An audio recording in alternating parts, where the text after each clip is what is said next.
experiment, right? But Louisa and Sam have been writing a lot of essays, and I've been looking at a lot of their essays over the last few months, and in fact, for Sam.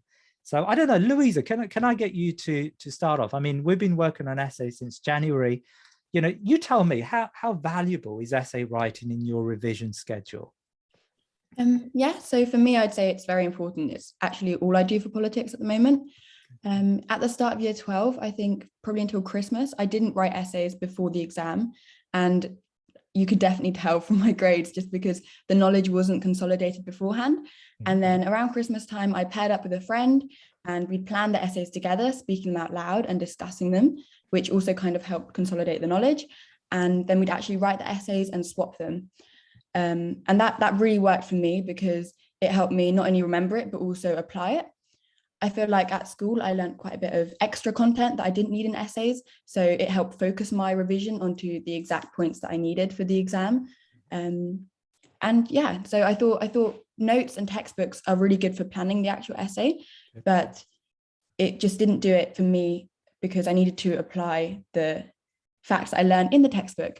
And then before the exam, I maybe highlight and reread the essay and see how much I can remember from it, or recall it a few weeks after having written it to see if it's stuck in my memory.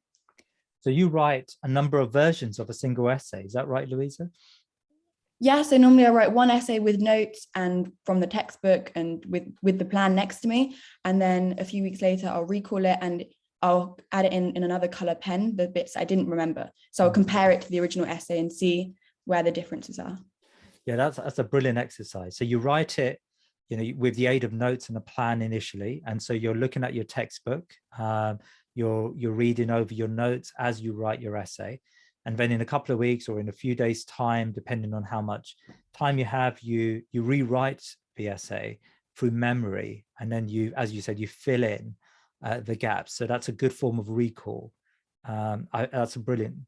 And how long does it take you now to write a standard 30-mark essay, say for Edexcel?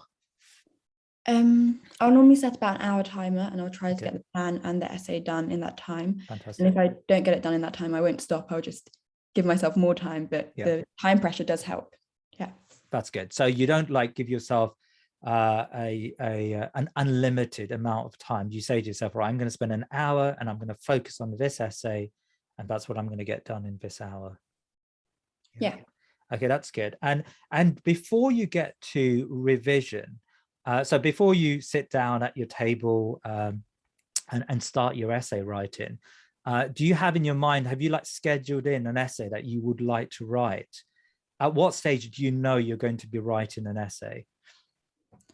Well, I normally just use your list and I go through it and see which ones I would feel most shocked by if I came across in the exam. And the ones that I find hardest are the ones I normally start with because that's where I've got the most to learn from. Brilliant.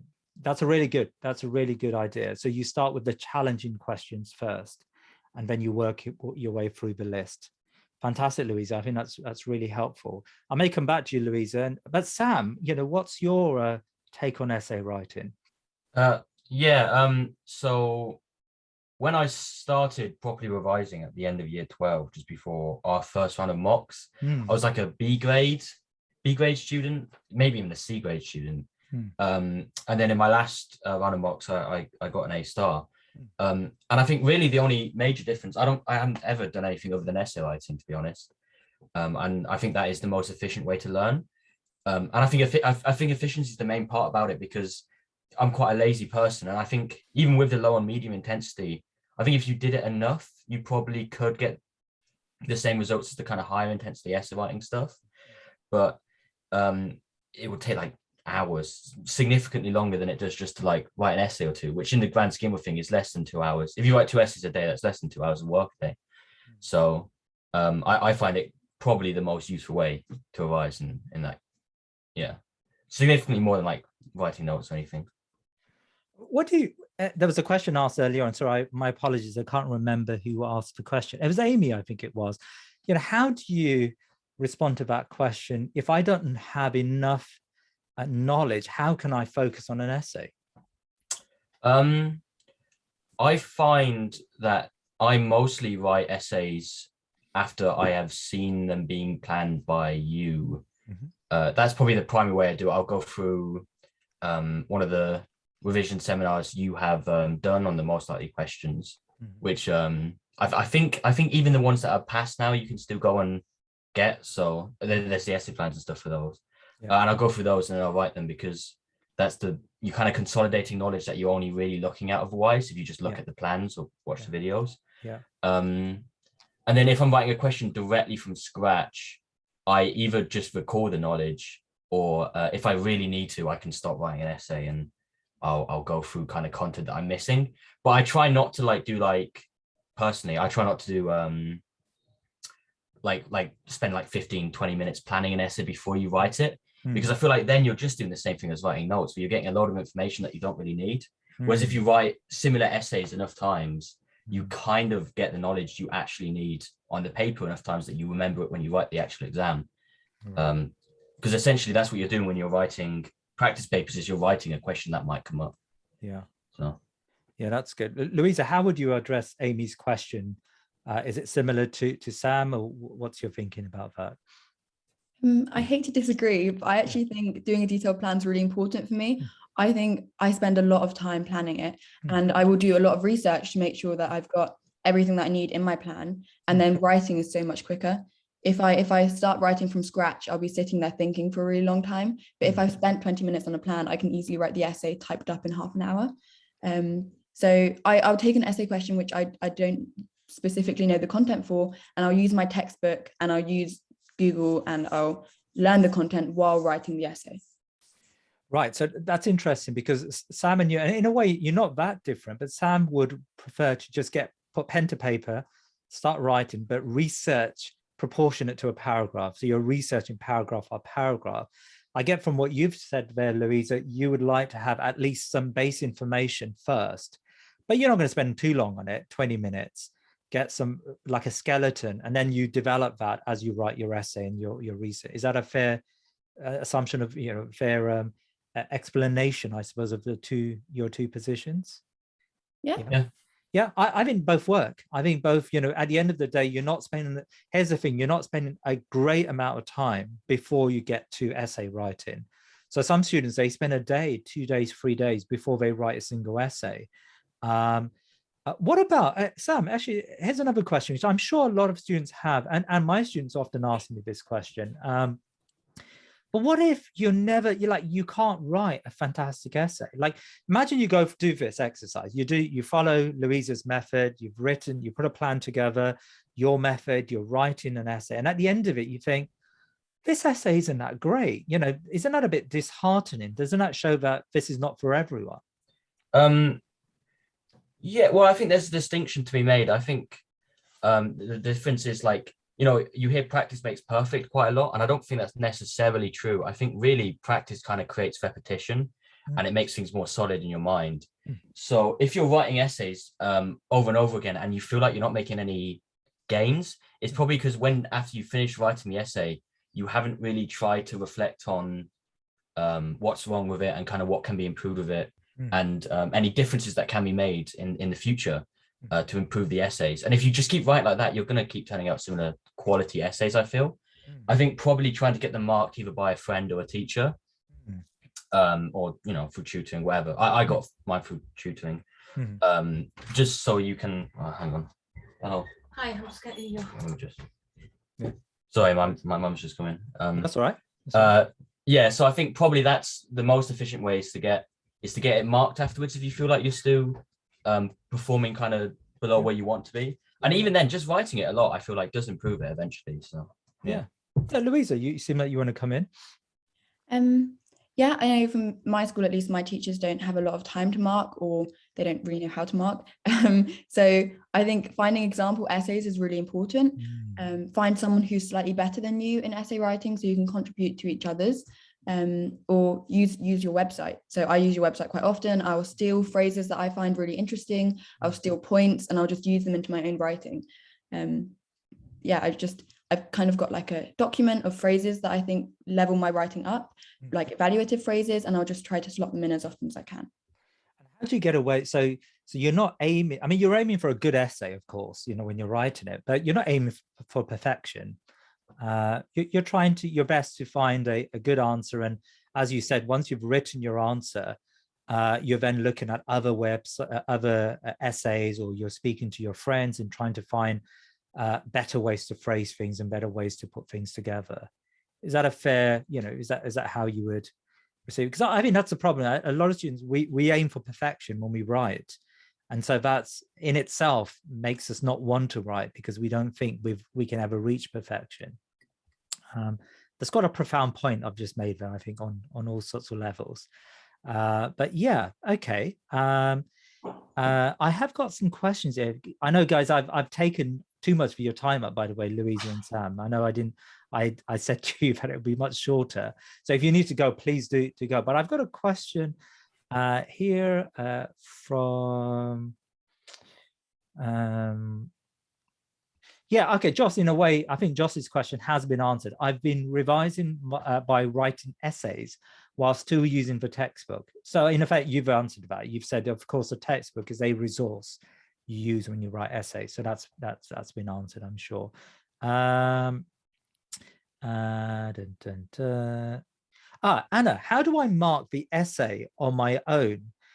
Know if I've actually improved. So how do I know if I've actually improved? So Louisa had an interesting idea. She pairs up with someone, and you pass the essay to them. You read their essays, and so in a way, you're peer marking, right? You're helping each other out. Another politics student in your class. Is that how you do it, Louisa? Yeah, I try to. Yeah. Yeah. I think that's a good idea. I think it's a very good idea to pair up with other students. If you feel that you can't, there is no one that you can pair up with, then, you know, get it marked, you know, by your teacher. But I think, Sam, you made a point, you know, I think just the just writing the essay in itself will help you improve. You know, the more you write, the more you will find that your written style improves, and your language improves, and your examples improve. Is that a fair assumption? I keep using the word assumption. Is that a fair conclusion? Of Sam? Yeah. I think especially if you try and do it in time conditions and try and replicate, or exam conditions, really, I think definitely. Yeah. Oh, it is an interesting question from Maya. Do you think this approach could work for other humanities subjects, such as geography, even though there is more of a recall element and there are shorter questions? Sam, what do you think? I do economics, which is similar to geography in those shorter questions and then some longer essay-based ones at the end. I think generally essay writing is the best way to do it, because you consolidate content when you write the essays, but it's about the efficiency of what you're consolidating. Instead of going through the whole textbook and reading every single fact and trying to memorize something that you may never mention in an exam, you memorize the facts which you know are going to come up, because these are the questions which you're going to be asked. So I think definitely writing essays is the best way to consolidate content and your writing skills as well. Yeah, good. Davina says, I do the same as Louisa, but I researched during writing the essay. That's great. We've answered Milan's question. Jacob, do you have any tips on thinking of points for essays? I normally am able to collect evidence very easily and recall it. However, the hardest part for me tends to be actually thinking of points and counterpoints quickly. Louisa, points and count. How do you develop your points? Well, I think sometimes the textbook is structured in such a way that it lends itself to an essay, but that's not always the case. And definitely recently, I've been relying on mainly your revision webinars. Good. Yeah. Sam, any ideas? Basically that. Yeah, I would say, I think when you're writing the points, lots of the essays are very similar, or that when you write one essay, at least one of the points you've written there, you can bring into a lot of the other questions about that kind of topic. So any question on 1.3, for example, you can bring into any other question for at least one of your points. So I feel like if you write enough essays, you're going to find the points. If you have someone plan them for you, or you look at plans that have already been written and then write those essays, if you do enough of that, you're going to know what points to bring up. Good. Generally, I think. Oh, that's great. So we've got a lot of confirmations here from students. Aisha's asked the question, how do I get top marks in AO2 and AO3? Aisha, I've got a separate, it's a free sort of tutorial on my website that goes through source and non-source questions. And I talk about AO2 and AO3 there. So I'm sure a lot of you have access to those already. So you're welcome to just download that and have a look. I think that's it from, I mean, unless Louisa and Sam, you've got other bits of wisdom you'd like to share with us. But you've been great. Thank you, Sam and Louisa. And I do feel, I mean, I think, you know, the two of you have written a lot of stuff, you know, a lot of essays in recent weeks. And I've noticed for the two of you, I mean, you know, if I may say so, where you started and where you've ended up, I think you write now more consistently towards that top end in your essays. I know, Sam, we had a discussion recently. I mean, Sam just writes a lot in his essays. He's like War and Peace for every essay, but it's all great stuff. So it works really well. And Louisa, you know, I put up a number of, in particular, global essays. Louisa writes some really effective global essays that I put up on the website. So you're welcome to have a look at those as well. But any thoughts, any last thoughts from you, Sam or Louisa? No. No. Thank you. Thanks for your time today, Louisa and Sam. You're welcome to hang about. Otherwise, thanks for your time. It's great to have your input. Right. So let me just go through. In fact, I have got a few more questions here. What's the most